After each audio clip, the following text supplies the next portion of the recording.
They've got a narrative, they express it in a very simple way, and they've got a 10, 15 years vision, and they just go for it. What they completely do wrong is actually, we talk about involution in China. Something gets out, and 2 months after, there's 50 copies inside China, because the competition is high, the scale is high, the density is high. So they don't produce margins really, they fight all the time. And so they need to go and gain and grab margins. They cannot live out from their own market. They need to expand. And so Europe is certainly an opportunity. I think we've got a great asset is we can help them understand it and gain market shares and work together, not in a naive way. And not thinking we can just build the wall. It doesn't work. It didn't work with immigration. It's not gonna work with goods. And I hate when politicians make it simple, like, let's block everything. It's not possible.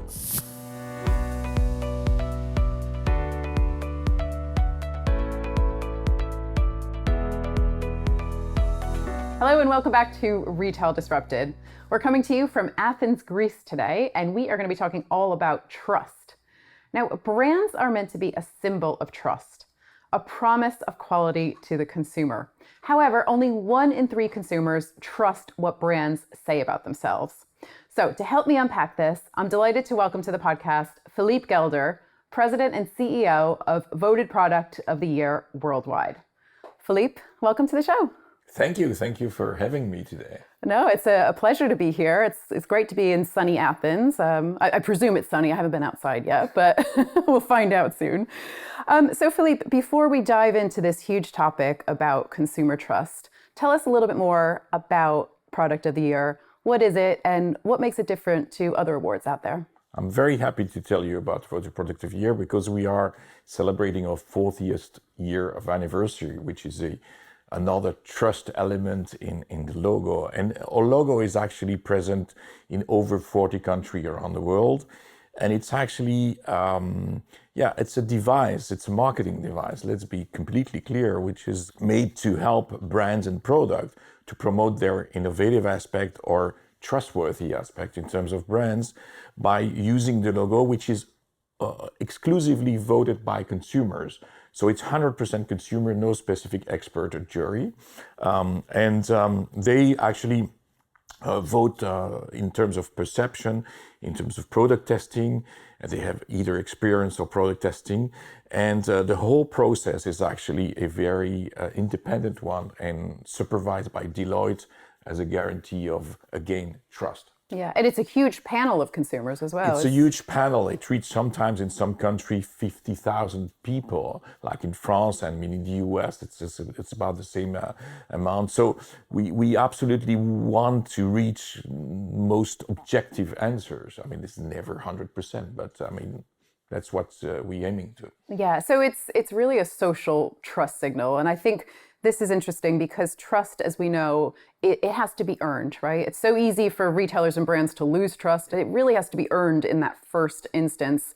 So tell us a little bit more about what I mentioned right in the intro, which is just that consumers are becoming less trusting of brands. There's a lot of skepticism. What's causing this erosion of trust? Well, you said it's a social trust signal. And actually, since 1987, I mean, social trust was not even a word existing in the vocabulary. What's very exciting for us is that we have seen in the last 2-3 years, because of social media, because of fake news, because of all these uncertainties in what you're seeing, you need reassurance and you need something you can hang on to. You need something you've been seeing as a trustworthy element. And the fact that we are in this market since 1987, the fact that we have this very controlled methodology is actually making it a symbol of trust in terms of, we know this brand, it's been there. And the major element is we do not have any links whatsoever with any retailer or brand. So we're completely independent, and hopefully we will stay like that for long. And that's I think that's why. But I think that's just the environment that makes us even more successful today. Because that I'm traveling quite a lot in China, for instance, where social media is huge, but they also really want to be sure that the advice or the influencer is independent, which is and more genuine, right? and genuine. Authentic. And AI is actually bringing us a lot of great things, but also a lot of threats and uncertainty. So in these days of social crazy overflow of information, I think more than ever you need a symbol of trust. Yeah, and I guess we should clarify for our viewers and listeners as well that it is a red symbol that is placed on the package, which is visible both on the physical shelf, of course, but also digitally as well. So and that's something that also, I took over the company 10 years ago, and I remember people say, yeah, it's old-fashioned, young people, etc. And actually, I see now more and more brands, pure player online, because if you're not known as a brand, you're online, you need reassurance. So the less emotional involvement from the consumer there is, the more a logo plays a role, because it's reassuring. I mean, take a car tire. If you need to buy a car tire, most of the people don't care about the brand. I mean, they just want it to work, right? Yeah, there are some who, car lovers, but so you go and say, what tire would you like? And you see 10 brands, and then you see one with this seal of trust, and you say, well, must be good. It's leading people to a wise decision, voted by consumers. And online, it's absolutely crucial, paramount to have this trust. And it adds a lot. And to give you an example, in these recent years, it's sometimes difficult to manage. We have a lot of mattresses. There's a huge market of average price mattresses. They don't have a brand equity. And so they need something to demonstrate to the consumer that he can trust it. Yeah, to make it really clear, because as you say, we're just surrounded by choice. There's so much noise in the market. I think it's amazing for consumers to have all this choice, but at the same time, it can be a bit overwhelming. And so I think anything to reduce that decision-making burden is going to be a good thing for consumers. Absolutely. So if consumers don't trust brands, who or what do they trust? Well, I mean, I believe they trust other consumers as long as they are sure that it's real consumers. And I think that's the key today, is how do you make sure that this advice or consumers' evaluation of brands or products are real. And AI makes it very difficult to believe sometimes. So we are actually adding a layer which is actually certifying the consumer voice, and that's our job. Do you think retailers and brands are underestimating just how fragile consumer trust is? I don't think they're underestimated, but I think that they are overwhelmed by all the things that they have to do today. And they sometimes tend to forget that the essence and the priority should be the consumer. And they have a lot of things to take care of. Now you have the battle. I mean, personally, I think that there's not enough collaboration between brands and retailers, and there's now the private label is rising, and although it's not very easy for retailers to generate margin with that, so. And then there's all the hassles of technology, it's a change of tectonic plates, really. I mean, it's earthquakes everywhere. Yeah, all the time. All the time. And I think that they've lost sight in taking care of consumers. Now, I know, for instance, I think you've made a podcast recently with the CEO of Morrison, or you met him. Mm-hmm. And I met the guy, and he's a guy that is obsessed by the consumer. He's really in the shops. I think he delivers good results, and doing both is essential. It's very difficult because it's very demanding. So yeah, it's absolutely paramount to have these consumer at the center of anything you do. Yeah. I think you're right. I think you raised a really important point around firefighting, because as we know, there's so much disruption happening in retail. And we're going to come on to the European landscape, because I know there's, I think what you describe as a perfect storm happening in Europe. So I want to come back to that. But first, you mentioned AI really early on in the conversation. On my podcast, we used to wait till the end to talk about AI in the future, but actually it's happening now, right? So we have to just weave it into every discussion. I think it's really relevant here, and I'd love to get your thoughts on whether you think AI is helping to solve the problem around consumer trust, or is it actually doing the opposite and kind of accelerating the erosion of trust? I really love AI as a support to what you do, but I hate AI in the fact that it's going to soon, I guess, be a not trustworthy element in the decision process. Because if you have someone choosing for you, I mean, the question is why, how, who's actually taking this decision? And that's frightening, actually. I believe, I mean, I'm not an expert, but I believe that the human being is going to be looking at AI with suspicious mind sometimes, and it's going to change the relationship. It's going to remain a very useful tool, but I think that human is going to tend to want for different kind of advice, objective advice. So it's going to evolve, certainly. Yeah, and I think you're right. I think we're all using it, we're embedding it into our everyday lives, but we're also very skeptical because we know it hallucinates and it's not always right. But it's like internet. When internet came, I remember, 20, 25 years ago, I was with some of my clients and they say, on the internet, we'll never buy this and that. And everything was wrong at that time. It's a revolution. It's something we didn't even expect. But it changed the habits, but also internet changed as well. So there's going to be a lot of evolution.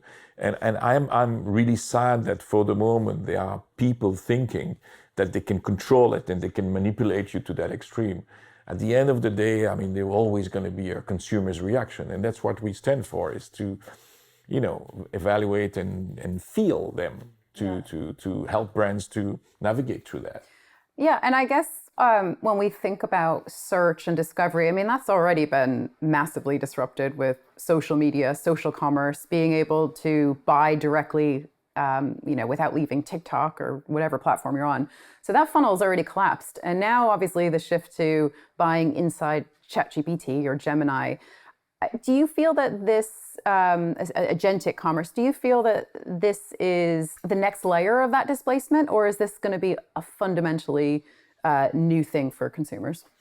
Well, it's a new thing for consumer, but I believe that those new things will create new habits and new. I don't want to be too technical, but I'm seeing with some, take artists or video makers. I mean, 10 years ago, you needed to have a whole staff and you need to build a video company, you needed people. Now, actually, you can do it on your own, basically.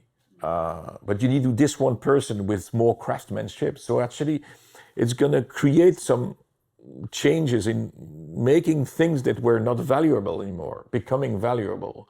So there's going to be a lot of change and we need to adapt. The only fear I really have is the younger generation, which is actually educated with those machines that don't have the capacity to look back and you say, am I manipulated or not? I don't know if they don't have it, but we need to make sure, us older people, that we actually give them the right tools to evaluate and not to be lobotomized by AI. So it's more a social, philosophical, even political aspect, which is not something we're taking care of. But I strongly believe in the strength of the human being to counter or to have a sort of acting on this. Yeah. But it's a very philosophical debate, I guess. It is, and it's a fun debate because I would disagree on one thing you said. I would argue that the younger generation is probably more skeptical because they're growing up with it and they know they can't trust it. So to be seen. Yeah, if I may say, I mean, the flow of information they get is manipulated. I mean, I don't know if you've seen that. I mean, I don't watch the news anymore because it's bullshit.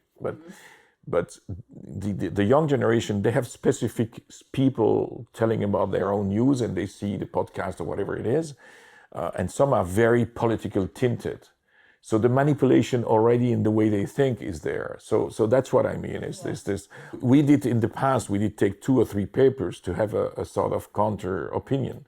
A lot of young people don't know that a certain thing is actually manipulated by a political party. That's what I mean is looking behind the scenes. Yeah. That's something we've learned at the university or whatever. And today it's a bit compromised by this. But I'm totally ready to follow your enthusiasm. Yeah. I'm a glass half full kind of girl. So let's move on to talk about Europe, because I know you've described Europe as being in this sort of perfect storm about to hit Europe, or has hit Europe, in terms of regulation, energy costs going up. There's so many things that retailers are dealing with. We've obviously got the big Chinese retailers moving in, which we will come on to, because I know it's something you have a lot of thoughts on. But firstly, I want to get your take on this perfect storm. How serious is this pressure? I think the pressure is extremely serious. I'm sorry to say, but I think a lot of people are lost in the sauce, and they see it as it's too much. I think most of them know. I mean, observing China, as you say, or seeing, cost of energy in the perma crisis, and but it's more like we're not really helped in Europe in finding a solution or having the means to do it. First of all, because there's a social pressure, and Europeans, they don't want to work anymore, basically. So they want to, home working and whatever, and for shops and retailers it's difficult. Then the administrative, legal, and environmental, everything is a hassle. There's a lot of things, and politicians are also in between, keeping the people happy and then having the industries going on, plus the ecological. There's too many things, and it's a lot. So the danger is that you give up. You give up, and then you accept to maybe cooperate with Chinese, which might be a good thing, as long as you keep the momentum and keep the leadership.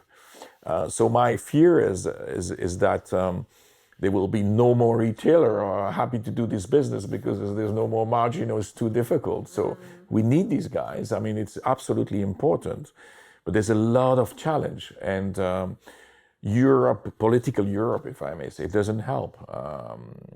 Too many countries, it's a mosaic of administration, it's a mosaic of culture. It's very difficult. While USA and China, they have one single market. I know USA is a bit more complicated, but one language, etc. So yeah, it's a huge challenge that I believe we do not address in the right way for the moment. Yeah. I hope there will be some, I heard about, UK wanting to come back to work together with Europeans, whatever the way. But on the other end, I hear that the election were going the other direction. So you see, that's very complicated. You need to have faith in your vision. Yeah. You need to have faith in your leadership. And then I think that's key. You need a good narrative. Europe has no narrative anymore. That's the problem. America is a narrative, whether you like it or not. China is a narrative. Europe lost the narrative. We had, Europe was good for peace. Peace is apparently not fashionable anymore. But so what's the narrative for Europe? And because each country has its own narrative, that's the problem. Yeah. And at the same time, we're now in this sort of second wave of Chinese retailers moving over. I guess if we just back up, the first wave was, the Temus and the Sheins and very low priced value proposition. Now we've got JD, for example, coming over, buying a majority stake in Media Mart's huge electronics business. They've launched Joy Buy. They didn't buy it yet, but they're blocked by the... They've been blocked by a lot of countries, haven't they? I know there's been a lot of pushback. But the intentions are there, and they've launched Joy Buy in the UK, but also across Europe. And that's not, cheap stuff, just the slow delivery, cheap stuff model that we saw with the likes of some of the earlier entrants. That's, same day delivery. It's selling big brands, Apple, etc. So clearly there's a shift happening. And I wonder, based on what you've just said about Europe, do you think European retailers are ready? I think I know your answer to that. And what can they be doing? What should they be doing? I think European retailers are pragmatic. But again, they're facing a lot of constraints. In China, I heard Chinese say, actually Europe makes it difficult for Europeans. And that's true. Now coming back to China, China is definitely not, I don't believe in the second, but the third wave, which is actually, they're really conscious that they need to go for quality and service, and in the European way. delivering shitty product is still happening, of course, and it will continue to happen everywhere. But I mean, they're really delivering good quality. Think about car. I mean, nobody 5 years ago would have buy a BYD in Germany or France, but they're selling quite well. So the thing is, I believe, and as you know, I've been many times in China, and I'm a good observer of this. And I'm a fan also of a lot of things because they've got these systems, they've got this vision, they've got this leadership, and the culture there makes it possible. But they've got a great weakness, which is they can't cope with our market, which is completely impossible to manage. So I think we've got a great asset is we can help them understand it and gain market shares and work together. But we need to work together, not in a naive way, and not just blocking everything that we do in Europe and letting everything come in. I mean, there's a lot of example recently with the tax over the small packs and so on, which is actually not working and will not work. I want to ask you about that actually, Yeah. so we'll come back to that. Yeah, but so I strongly believe that, for instance, the MediaMarkt case, I was visiting the new stores at JD, and so there's a lot of learnings from China, and retailers know that we could import, but not in the same way. I mean, we can't pay the people the same way. We can't have so many people in your shop. I mean, there's many things. So adapting to Europe, you need the retailers that know that. But on the other hand, retailers need this capacity to deploy, to have this scale. So we can help them in Europe and they can help us in China. And that's the way you need to look at it. Don't try to, 20 years ago, say, we go to China and grab this market. That's a huge market. No. That's not possible. You leave the market to them, but you take the experience and you do the balanced trade-off and take those synergies back to those reverse synergies. As they did, we went there and we thought, they're so stupid. We can produce everything there for low cost, and they copied, they made it better. Fine, they have the system, they have this vision. So let's learn from that, but not in a naive way. Let's keep the control in Europe. They need us. How can a Chinese deal with a Belgian, a Dutch, a German, a French consumer system, laws? It's impossible, and it's not going to change overnight. Yeah. So I think we've got a great asset. Let's embrace the capacity to work with them, not in a naive way, and fight back, with what we learned. There's a lot of things to learn from that. Yeah. And speaking of learnings, as you said, you just returned from a trip to China. What are they doing right? What can Western retailers learn from the Chinese? I mean, the very, very obvious thing is whether you look at the last 15 years for Belt and Roll vision, so they've got a narrative, they express it in a very simple way, and they've got a 10, 15 years vision, and they just go for it. Okay.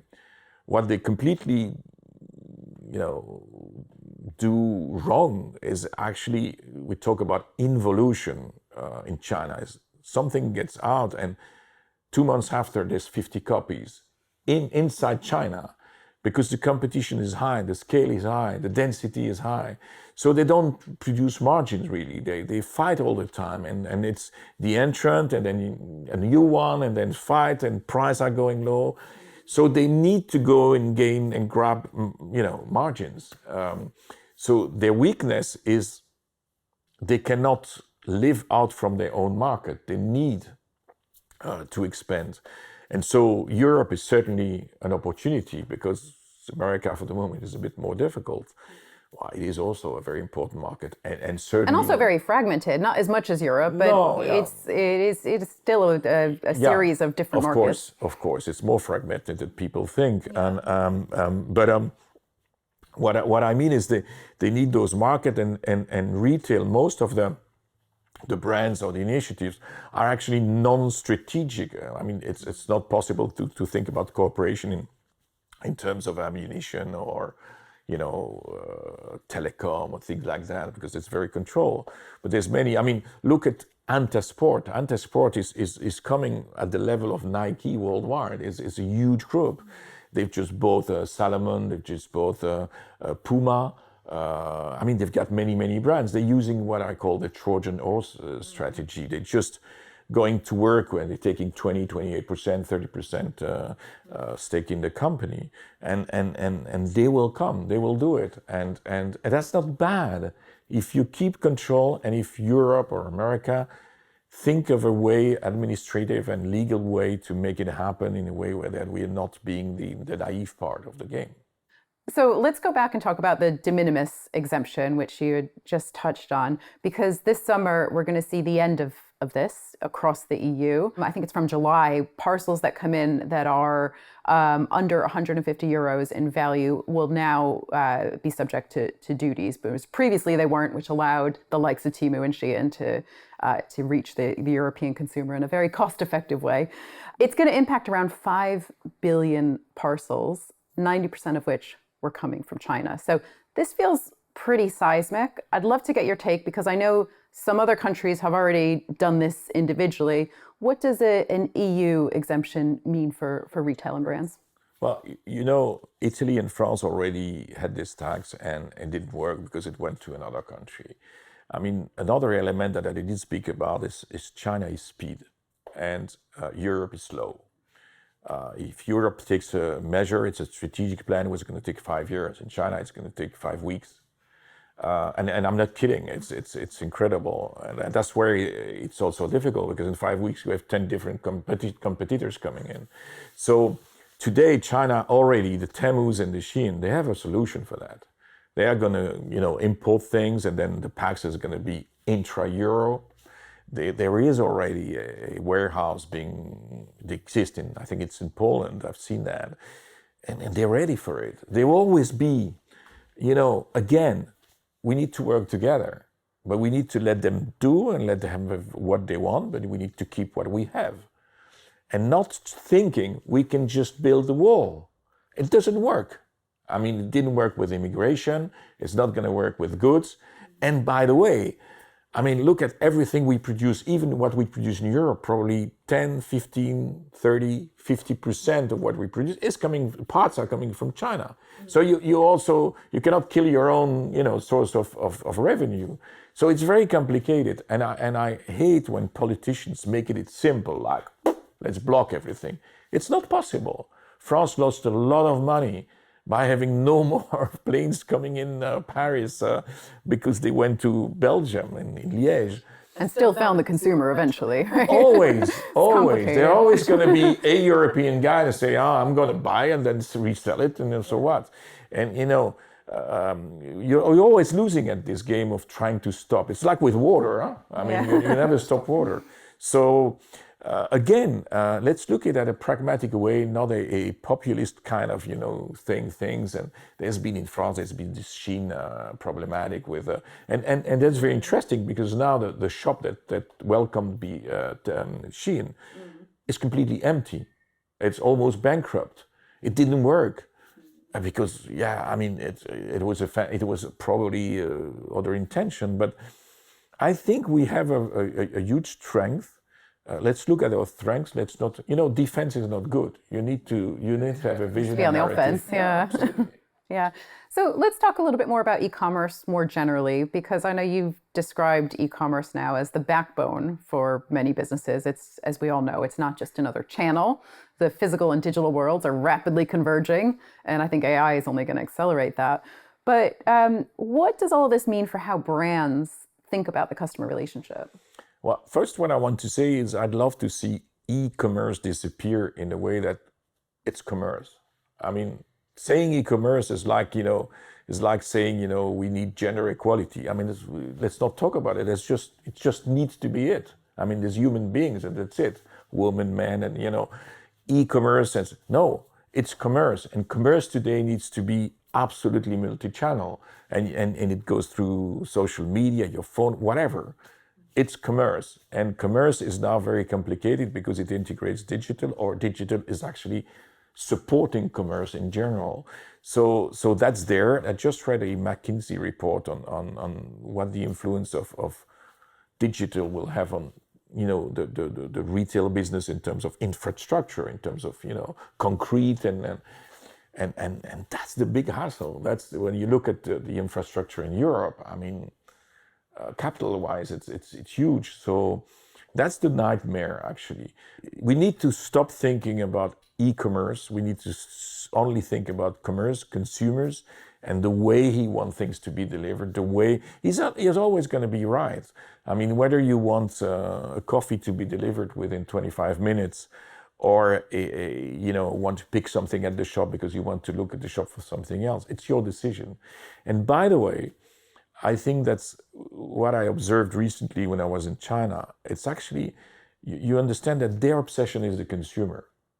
And the e-infrastructure, if you want, has been built, through WeChat Pay, through Alibaba, and the mini program. I mean, you don't have apps here and there. It's all embedded in a system for many reasons, because the government is backing it up, and there's no choice. That's it. But it's working like that. So let's do commerce, integrating digital. I mean, I don't know. I don't even know why I'm saying that. It sounds crazy that you have to say that. And yeah, AI, as you say, it's just shopping. At the end of the day, and AI. Again, AI is not going to be the single solution. I don't believe in that. It's going to be a part of the way you want to buy things. But, when you go and shop a new dress or something, and you have these salespeople say, oh, it suits you well. And you have people who want her to tell you that you're so good. Yeah. I don't want people to tell me, I mean, just leave me. I'll choose. Yeah. It's my way to do it. You probably have a different one. So that's the beauty of it. Human being is diverse, and that's going to be it, I believe. And you're going to reject, like AI, this and that. It's dictatorship. We have dictatorship of the shelves today. You go in a shop and you get what there is. And tomorrow we'll have dictatorship of whom? Google, ChatGPT, TikTok? No. I want to be the master of my purchase. Yeah. And you're right. I think the same shopper in different mindsets, different missions will want different things, right? Sometimes you want that interaction with a member of staff. You want a little bit of help or advice. But sometimes you're like, just leave me alone. I want to shop. I want to get in and get out. I don't want to talk to anyone. So I'd love to get your thoughts on collaboration, because you've talked a lot about how competitive things are and how much complexity there is from a channel perspective, and the many different ways of shopping. How important is collaboration, and what does this look like in practical terms? I think collaboration is the thing. Actually, the digital structure is collaboration. I think that's what people don't understand, saying there's digital, there's this and that. No, I mean, it just leads us the way to anything works in a system, in an ecosystem. You cannot win all alone. I think there's too many ego aspect on that. So whether it's China versus or Western, East-West, or private label against brands and so on, you need to collaborate, because consumers really want, choice, and they really want, they want their choice. You need to have it available. If you have an only private label store, you're going to lose consumers, and vice versa. So we really need to step into looking at the consumer and looking at him while developing anything that makes his life easier. And collaboration is absolutely necessary. Why? Because, I was really shocked when I saw all these companies saying we launch our AI. I mean, today you launch your AI, 3 months after it's outdated. It goes so fast. It is 3 months, isn't it? Yeah, I discovered Claude a month ago, and I said, wow, ChatGPT is dead. And then after 3-4 weeks, I came back and I said, wow, they improved it. It's a constant fight. And by the way, Western or USA looks at AI as an investment, stock exchange, money. And again, in China, they look at it as a consumer-centric element. It's completely different. So once again, collaboration, you need to work with these guys. Then, yes, politicians should do their job. It's, how do we limit the dictatorships of those companies that actually have a big assets by, changing the algorithm of whatever it is today. So that's the big question. So I've never been like that, but I'm so disappointed about politics in general, but I'm so clearly thinking that we need them. So yeah, I mean, that's probably, collaboration is a must. Also collaboration between politicians and people. I mean, not dividing, but just trying to, again, narrative, leadership, long-term vision. It's absolutely not what democracy is giving us for the moment. But we are in Greece. Demography was invented here. Yeah. Democracy, sorry, not demography, democracy. And I think that's all this. And we were talking about young people. Maybe we need a new, young, clever, I don't know, Gandhi or, to just lead. To guide us. Yeah. Let's hope for that. Exactly. Great. Philippe, one final question for you. For any retail or brand leaders that are tuning in today, what's one piece of advice you have for them? I think that brands, industrials and retailers need to have decent margins to cope with what's coming, with this chaos and this earthquake. And the only way they can do that is collaborating. So forget ego, think of consumer, and together you can make much more money. Because, brands, and you've seen the movement with Unilever, they concentrate on what they can do best. Because they want to keep the dividends for the shareholders and the money they do. Retailers need to concentrate on what they do best. Sometimes they can do very good private label, but they cannot do all categories. And they need to improve the experience in the shop, and they need to make the shop moment a great experience. So it only can work with working hand in hand. There's much too many fights, and we don't need that. And then last but not least, there will be consolidation in the retail business in Europe, or America and the Western world, and there will be some huge attempt from Chinese companies to grab a part of the cake. So work together. It maybe sound naive, but it's not. It's really, let's go back to a narrative which is a positive one, and towards making the life of the consumer easier.